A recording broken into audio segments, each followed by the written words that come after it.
জান্নাত আল্লাহর পক্ষ থেকে মুমিনদের জন্য এমন একটি নেয়ামত যা কোনো চক্ষু কখনো দেখেনি, কোনো কান কখনো শ্রবণ করেনি, এমনকি কোনো মানুষের পক্ষে কল্পনা করাও সম্ভব হবে না। সোজা কথায় জান্নাতের তুলনা কেবল জান্নাত, দুনিয়ার কোনো কিছুর সাথে তার তুলনা হয় না। এই ভিডিওতে আমরা কোরআনের আলোকে সেই জান্নাতের বর্ণনা শুনব, যার দৃশ্যগুলো শক্তিশালী এআই দ্বারা তৈরি, যা কেবল বোঝার সুবিধার্থে প্রতীকী রূপে ব্যবহার করা হবে। ভয়াবহ হাসরের ময়দানে যখন মানুষের জীবনের প্রতিটি কর্মের হিসাব নেওয়া হবে, তখন কারো ভাগ্যে জান্নাত নির্ধারিত হবে, আবার কারো ভাগ্যে জাহান্নাম। এবার কল্পনা করুন, আল্লাহর রহমতে আপনি সেই সৌভাগ্যবান বান্দাদের একজন যাদের জান্নাত নসিব হয়েছে।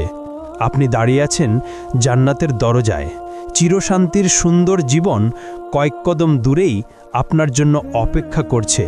কিন্তু ভেতরে প্রবেশের আগে আপনাকে সম্পূর্ণভাবে পরিশুদ্ধ হতে হবে। আপনার শরীর থেকে দুনিয়ার সব অবশিষ্ট দূর করতে হবে। তখন আপনাকে বিশেষ এক নদীতে গোসল করানো হবে। সেই নদীর পানি আপনার সব দুর্বলতা ও ত্রুটি দূর করে ফেলবে। আপনার শরীরের সব লোম অদৃশ্য হয়ে যাবে, দাড়ি, গোঁফ, এমনকি শরীরের অন্যান্য পশমও উধাও হয়ে যাবে। ফলে আপনি হবেন ৩৩ বছরের টকবগে সুদর্শন মানুষ। কিন্তু এখনও আপনি পুরোপুরি প্রস্তুত নন, আরও কিছু ধাপ বাকি আছে। অতঃপর আপনার জন্য প্রস্তুত করা বিশেষ এক ঝর্ণা থেকে আপনি পানি পান করবেন। এতে আপনি হবেন সম্পূর্ণ পবিত্র, ভিতর থেকে এবং বাহির থেকে পুরোপুরি জান্নাতের জন্য প্রস্তুত। তারপর আপনি দাঁড়াবেন সেই ফেরেশতার সামনে, যার দায়িত্ব হলো আপনার জন্য দরজা খুলে যাওয়া। তার নাম হলো রিদওয়ান। যাই হোক, জান্নাতের দরজার কথা বলতে গেলে জান্নাতের মোট ৮টি দরজা রয়েছে। প্রতিটি দরজা দিয়ে মানুষ জান্নাতে প্রবেশ করবে ভিন্ন ভিন্ন আমলের ভিত্তিতে। আপনি কোন দরজাতে প্রবেশ করবেন তা নির্ভর করবে আপনার আমল ও এই দুনিয়ায় তুমি কেমন জীবন কাটালে তার উপর। জান্নাতের প্রতিটি দরজার আলাদা আলাদা নাম রয়েছে, তবে সবগুলোর উপরে একই বাক্য লেখা, লা ইলাহা ইল্লাল্লাহু মুহাম্মাদুর রাসূলুল্লাহ। যারা দুনিয়াতে নিয়মিত নামাজ আদায় করেছে তারা প্রবেশ করবে সালাত নামক দরজা দিয়ে। আর দ্বিতীয় দরজা রাইয়ান, যারা রোজা রেখেছে এই দরজা তাদের জন্য। তৃতীয় দরজা হলো সাদাকা দরজা, যারা সবসময় অল্প হলেও দান করেছে এই দরজা তাদের জন্য। চতুর্থ দরজা হলো জিহাদ দরজা, যারা আল্লাহর পথে সংগ্রাম করেছে তাদের জন্য এই দরজা। পঞ্চম দরজা হলো হজ দরজা, যারা মক্কায় গিয়ে হজ আদায় করেছে তাদের জন্য। ষষ্ঠ দরজা হলো কাজিমুল গাইজ দরজা, যারা সবচেয়ে কঠিন মুহূর্তেও নিজেদের রাগ নিয়ন্ত্রণ করেছে এই দরজা কেবল তাদের জন্য। সপ্তম দরজা হলো আমান দরজা, যারা হিসাব নিকাশ ছাড়াই জান্নাতে প্রবেশ করবে এই দরজা তাদের জন্য। আর অষ্টম দরজা হলো জিকির দরজা, যাদের হৃদয় সর্বদা আল্লাহকে স্মরণ করেছে এই দরজা তাদের জন্য। যখন জান্নাতীরা দাঁড়িয়ে থাকবে তাদের নিজ নিজ দরজার সামনে, তখন জান্নাতের দরজা খুলতে শুরু করবে। তখন আপনি অনুভব করবেন এক মৃদু উষ্ণ বাতাস আপনার মুখে লাগছে, এমন বাতাস আপনি কখনো অনুভব করেননি। তারপর সেই সুবাস এমন যে আপনার আত্মাকে ছুঁয়ে যায়, এত সুন্দর, এত অনন্য যে প্রায় আপনি মূর্ছা যাবেন। দুনিয়ার সবচেয়ে উৎকৃষ্ট সুগন্ধিও তার সাথে তুলনা করা যায় না। সব ব্যথা, অনুশোচনা আর দুঃখ আপনার ভেতর থেকে মুছে ফেলা হবে। বাকি থাকবে কেবল সুন্দরতম অনুভূতি, যাতে আপনি জান্নাতের নিয়ামত পূর্ণভাবে উপভোগ করতে পারেন। অবশেষে আপনি প্রবেশ করলেন জান্নাতে। আহ, কি শান্তি! আপনার জন্য সেখানে আছে জীবন, যার কখনো শেষ হবে না। আপনার জন্য আছে স্বাস্থ্য, ফলে আর কখনো অসুস্থ হবেন না। আপনার জন্য আছে যৌবন, ফলে আর কখনো বুড়ো হবেন না।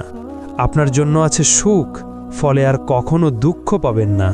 আপনি জান্নাতে প্রবেশ করতেই ফেরেশতারা আপনাকে স্বাগত জানাবে আর বলবে, আল্লাহর পক্ষ থেকে তোমার উপর শান্তি বর্ষিত হোক, স্বাগতম, এখানে চিরকাল থাকো। প্রথমে আপনাকে দেওয়া হবে প্রাসাদ, বাগান ও পুকুর সহ। তারপর আপনার হৃদয় যা চায় তাই আপনাকে দেওয়া হবে। একটিও বাদ যাবে না। হ্যাঁ বন্ধু, এটাই জান্নাত।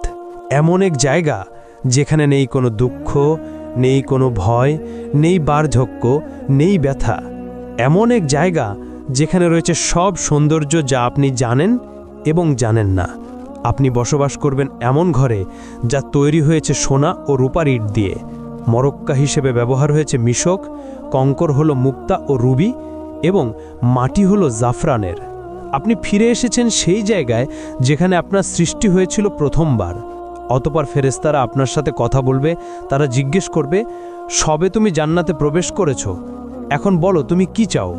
উত্তরে আপনি বলবেন, আমি ইতোমধ্যেই আমার রবের অসংখ্য নিয়ামত ও উপহার দেখেছি, আমাকে আরেকটু সামনে যেতে দাও এবং আরও উপভোগ করতে দাও।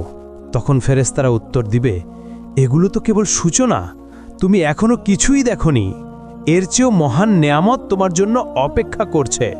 অতঃপর আপনি এগিয়ে চললেন। আপনার সামনে উদিত হলো এক প্রাসাদ যা পুরোপুরি খাঁটি সোনার তৈরি। এর বারান্দাগুলো মুক্তার মতো ঝলমল করছে। আপনি যতই কাছে যান, কিছু দাসদাসী উপস্থিত হয়। তাদের রূপ যেন ছড়িয়ে থাকা মুক্তার মতো। তারা হাতে ধরে আছে রূপার থালা ও সোনার পাত্র। তারা সালামের মাধ্যমে আপনাকে অভ্যর্থনা জানায়। আপনিও সালামের জবাব দিলেন। আপনি সিদ্ধান্ত নিলেন এখানেই থেকে যেতে, কিন্তু ফেরেশতারা বলল, এর চেয়েও মহান নেয়ামত সামনে আছে, চলতে থাকো। ফলে অবাক হয়ে আপনি আবার হাঁটতে লাগলেন। এবার আপনি দেখলেন আরেকটি প্রাসাদ যা লালচে রুবি দিয়ে গড়া, এত পরিষ্কার আর উজ্জ্বল যে বাহির থেকে ভিতরের অংশ দেখা যায়। তারপর আপনি তার ভেতরে প্রবেশ করলেন। ভেতরে আছে ৭০,০০০ কক্ষ, অপূর্ব সৌন্দর্য ভরা, যাতে আপনার আত্মা ও দেহ আনন্দে আপ্লুত হয়ে উঠল। প্রতিটি কক্ষে সাজানো আছে খাবারের থালা, ফল, মাংস, পানীয়, সবই আপনার রবের পক্ষ থেকে অসাধারণভাবে প্রস্তুত। তখন আপনি একটি ফলে কামড় দিলেন। তা আপনাকে মনে করিয়ে দেয় আপনার জীবনের প্রিয় সব স্বাদ। তবুও স্বাদটি একেবারেই নতুন, এর আগে কখনো অনুভব করেননি। আপনি এক চুমুক পানীয় পান করলেন, ফলে আপনার হৃদয় ভরে উঠে অবর্ণনীয় সুখে। হঠাৎ একটি দরজা খুলে গেল। ভেতরে প্রবেশ করল আপনার প্রিয়জনেরা, আপনার মা, বাবা, প্রিয়তমা স্ত্রী আর সন্তানেরা। আর কি চাই! আনন্দে আপনার নিঃশ্বাস আটকে যাওয়ার মতো অবস্থা। যেসব মুমিনদের সাথে আপনি পৃথিবীতে চলাফেরা করতেন, তারাও এখন আপনার পাশে। তাদের দেহ ঝলমল করছে আর মুখে সুন্দর হাসি। চতুর্দিকে প্রাসাদ, বৃক্ষ, নদী আর নিয়ামত, সবকিছু কেবল আপনার জন্যই সাজানো। এক সীমাহীন জগৎ যার কোনো সীমানা নেই। অতঃপর ফেরেশতারা আপনাকে পোশাক পরাবে, জান্নাতের জন্য বানানো বিশেষ পোশাক, সবুজ রঙের, সিল্কের মতো হালকা কিন্তু সমৃদ্ধ কারুকার্যময় ব্রোকেডের মতো ভারী। সেই পোশাকে আছে ৭০টি স্তর, প্রতিটি স্তর ভিন্ন রঙে সজ্জিত। পুরো পরিবেশ যেন এক উৎসব, যা শুধু আপনাকে স্বাগত জানানোর জন্য। শান্ত, প্রশান্ত, অসংখ্য দাসদাসী পাশে প্রস্তুত, যে কোনো মুহূর্তে সেবা দেওয়ার জন্য। আপনি বিস্ময়ে ভাবলেন, এখন আমি কি করব, কোথায় যাব? তখন এক আয়োজন শুরু হলো। একটি মেষ আনা হলো এমন এক জায়গায় যা জান্নাতবাসী ও জাহান্নামবাসী উভয়ই দেখতে পায়। কিন্তু এই মেষ সাধারণ প্রাণী নয়, এর নাম মৃত্যু। এরপর যা ঘটে তা আপনার হৃদয়কে চিরস্থায়ী শান্তির আরও কাছাকাছি নিয়ে যায়। একটি ঘোষণা শোনা যায়, হে জান্নাতবাসীগণ, তোমরা জানো এটি কে? তখন জান্নাতবাসীরা মাথা তোলে এবং বলে, হ্যাঁ, এটি মৃত্যু। অতঃপর আবার ঘোষণা হয়, হে জাহান্নামবাসীগণ, তোমরা জানো এটি কে? তখন জাহান্নামবাসীরাও মাথা তোলে এবং বলে, হ্যাঁ, এটি মৃত্যু। এরপর একজন ফেরেশতা সেই মেষকে কোরবানি করল, ফলে মৃত্যুর মৃত্যু হলো এবং ঘোষণা দেওয়া হলো, হে জান্নাতবাসীগণ, তোমরা এখনো চিরকাল বাঁচবে, তোমাদের আর মৃত্যু নেই। হে জাহান্নামবাসীগণ, তোমরাও চিরকাল থাকবে, তোমাদের জন্য আর মৃত্যু নেই। হ্যাঁ বন্ধু, এখন আর মৃত্যু নেই। আপনি আর কখনো অসুস্থ হবেন না। আপনি চিরকাল বাঁচবেন। আপনার আর মৃত্যু নেই। জান্নাতবাসীদের জন্য এটাই হলো চিরন্তন আনন্দ, শান্তি ও নিয়ামতের সময়।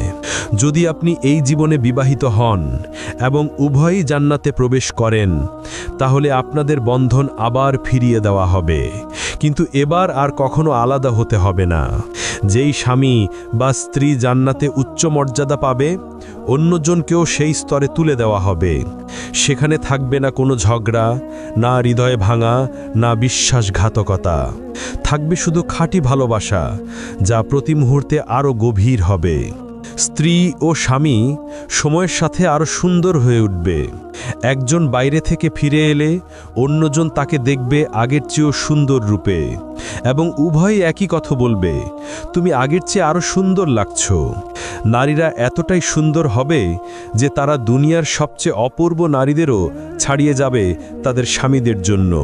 কিন্তু যদি আপনি বিবাহিত না হন বা স্বামীর সাথে কখনো শান্তি না পান, তাহলে আল্লাহ আপনাকে দিবেন তার থেকেও উত্তম সঙ্গী, যিনি শুধু আপনার জন্য সৃষ্ট, এতটাই সুন্দর যা আপনি কখনো কল্পনাও করেননি। আপনি যখন তার চোখের দিকে তাকাবেন, আপনার হৃদয় মনে করবে এই মুহূর্তের জন্যেই সে সৃষ্ট। আপনি তার হাত ধরবেন এবং একসাথে হাঁটবেন চিরন্তন জীবনে স্বামী স্ত্রী হয়ে। জান্নাতে মানুষ উঠতে পারবে, অসীম উপত্যকা, বৃক্ষ ও পাহাড়ে হেঁটে বেড়াতে পারবে, অথবা মুহূর্তেই এক জায়গা থেকে আরেক জায়গায় টেলিপোর্ট করতে পারবে। মানুষ জান্নাতে চিন্তার গতিতে চলাফেরা করবে, যেমনটা বর্তমানে আত্মা করে। কারণ আত্মা যখন দেহের কারাগার থেকে মুক্ত হয়, সে তখন স্বাধীনভাবে চলে বেড়ায়, স্বপ্নের মতো। আপনি দুনিয়াতে চোখ বন্ধ করলে হয়তো লন্ডন দেখেন, পরের মুহূর্তেই টোকিও বা ইস্তানবুলে পৌঁছে যান, কিন্তু জান্নাতে এই স্বপ্নের মতো অভিজ্ঞতাই হবে বাস্তব। হ্যাঁ, জান্নাতবাসীরা পাখির মতো উড়বে। তারা বাগান, পাহাড় ও প্রাসাদ ভ্রমণ করবে, যা কোনো চোখ আগে দেখেনি। তারা বন্ধুদের সাথে মিলিত হবে, খাবে, দাবে, গভীর আলাপচারিতা উপভোগ করবে, যা দুনিয়ার আনন্দদায়ক আলাপের চেয়েও উত্তম হবে। তারা ভোজ আয়োজন করবে, নবীদের সাথে বসবে, সরাসরি সাহাবীদের কাছ থেকে তাদের কাহিনী শুনবে, আউলিয়ার সাথে সাক্ষাৎ করবে এবং উষ্ণ আনন্দঘন কথোপকথনে অংশ নেবে, যা দেবে অফুরন্ত আনন্দ। আর দুনিয়ার সবচেয়ে বড় সমস্যা একাকিত্ব চিরতরে শেষ হয়ে যাবে। সেখানে আর কেউ একা বোধ করবে না। দুনিয়ার অচেনা মানুষ, গরিব, অসুস্থ, বন্দী, সমাজের তাড়ানো মানুষরা সেদিন তারও ফিরে তাকাবে সব কষ্টের দিকে এবং বলবে, এই কষ্ট তো কিছুই ছিল না। আমার রব আমাকে এমন সৌন্দর্য, বন্ধু আর নেয়ামত দিয়েছেন নিজের সান্নিধ্য থেকে। যদি আমি এর চেয়েও ভয়াবহ কষ্ট ভুগতাম, তবুও আমি সন্তুষ্ট থাকতাম। জান্নাতবাসীরা জান্নাতে কি খাবে এবং কি পান করবে? যখন মানুষরা প্রথম জান্নাতে প্রবেশ করবে, তখন তাদের প্রথম খাবার হবে এক তিমির কলিজা।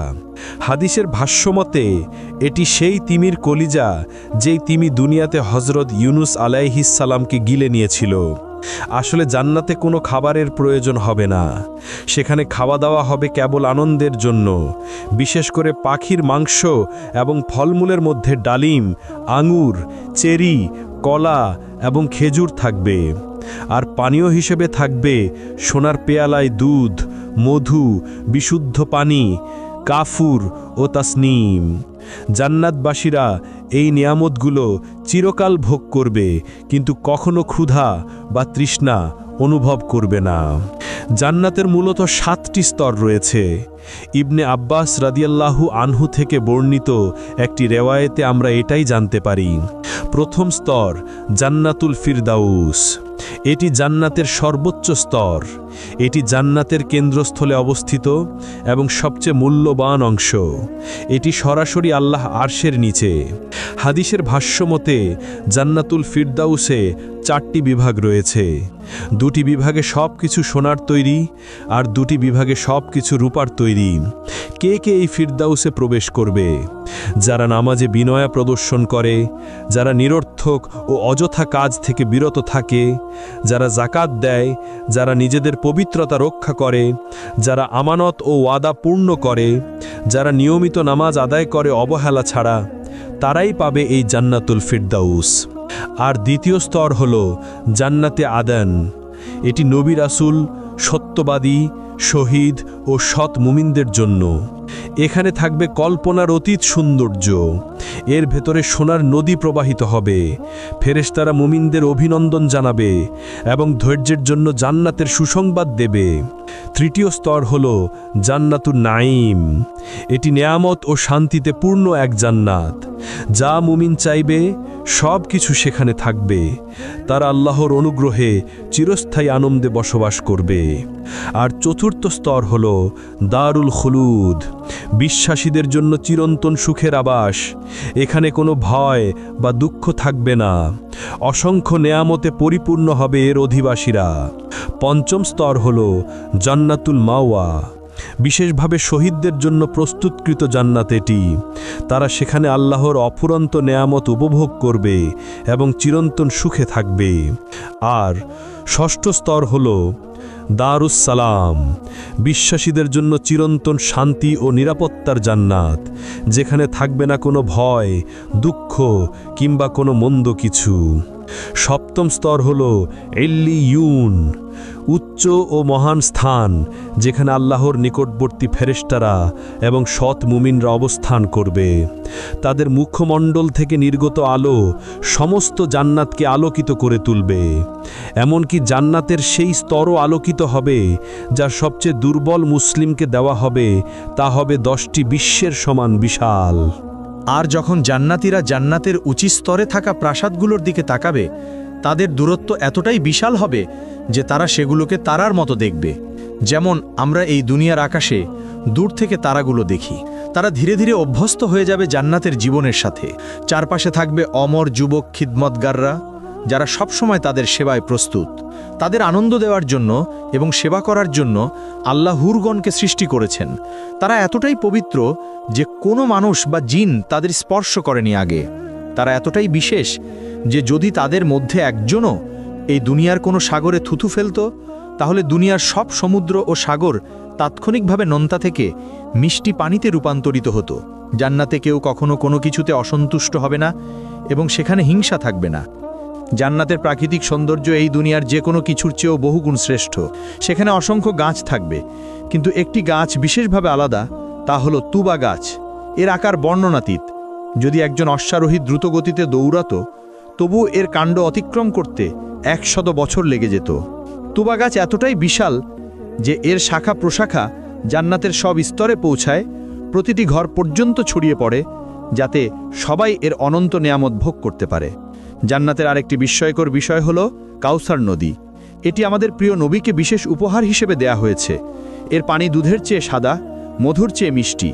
এটি প্রবাহিত হয় আল্লাহর আরশের নিচ থেকে সিদরাতুল মুনতাহা হয়ে, তারপর জান্নাতুল ফিরদাউসের ভেতর দিয়ে অবশেষে জান্নাতের প্রতিটি স্তরে পৌঁছে যায়। এই নদীর ঘ্রাণ ও স্বাদ আমাদের আজকের কল্পনারও অতীত। কাউসার নদী ছাড়াও জান্নাতে থাকবে বিশুদ্ধ পানির নদী, যা কখনো নষ্ট হবে না। দুধের নদী, যার স্বাদ কখনো পরিবর্তিত হবে না। মদের নদী, যা পানকারীদের আনন্দ দেবে কিন্তু কোনো নেশা সৃষ্টি করবে না। এবং খাঁটি মধুর নদী। জান্নাতে এক কোমল বাতাস বইবে যখনই আমরা চাইব। যখন তা গাছের পাতার ভেতর দিয়ে বয়ে যাবে, সেই শব্দ হবে এত সুন্দর যে এই দুনিয়ার কোনো কিছুর সাথে তা তুলনা করা যাবে না। আরেক বিশেষ আনন্দ হবে সাপ্তাহিক বাজারে যাওয়া। সেখানে উত্তর দিক থেকে বাতাস বইবে আমাদের মুখমণ্ডল ও পোশাকে। এতে আমাদের সৌন্দর্য ও রূপ আরও বেড়ে যাবে এবং প্রতিবারই আমরা হব আগের চেয়ে অনেক বেশি সুন্দর ও আকর্ষণীয়। জান্নাতের সবচেয়ে সুন্দর দিকগুলোর একটি হলো আমরা দুনিয়ার জীবনকে স্মরণ করব এবং আমাদের প্রিয়জনদের সাথে সময় কাটাবো যারা জান্নাতের উপযুক্ত হয়েছে। আমরা একসাথে বসবো, আলাপ করব, একে অপরের জন্য যে দুনিয়ার অভাব বোধ ছিল তা মিটিয়ে নেব। কিন্তু এত সব বিস্ময়ের পরও এগুলো জান্নাতের কেবল অল্প অংশ। আসলেই কত চমৎকার শোনায় আর হৃদয়ে কত সুন্দর অনুভূত হয়। তবে এখন আসি সেই সর্বোত্তম বিষয়টিতে, যা জান্নাতকে সত্যি জান্নাত বানায়। এ পর্যন্ত যা বলা হলো, না প্রাসাদ, না নদী, না অফুরন্ত নেয়ামত, কোনোটিই এর সাথে তুলনীয় নয়। সবচেয়ে বড় উপহার হলো আল্লাহর মুখমণ্ডল দর্শন। জান্নাতে সেই দিনে, যা দুনিয়ার শুক্রবারের সমতুল্য, আল্লাহ জান্নাতবাসীদের নিজের উপস্থিতিতে স্বাগত জানাবেন। প্রিয় বন্ধু, জান্নাত সহজ কোনো পুরস্কার নয়। এটি প্রতিশ্রুত কেবল তাদের জন্য যারা আল্লাহর দিকে ফিরে আসে, হারাম থেকে বেঁচে থাকে, ইবাদতে অটল থাকে এবং সুন্দর চরিত্র নিয়ে জীবনযাপন করে। তাই আসুন আমরা মুমিনরা শক্তিশালী হই এবং আমরা একে অন্যের জন্য দোয়া করি। আসুন আমরা সবাই নিজেদের জন্য এবং সব মুসলমানের জন্য দোয়া করি। আল্লাহ আমাদের ক্ষমা করুন, আমাদের প্রিয়জনদের সাথে জান্নাতে মিলিয়ে দিন, আর আমাদের সবাইকে সর্বোচ্চ স্থান আল ফিরদাউস দান করুন।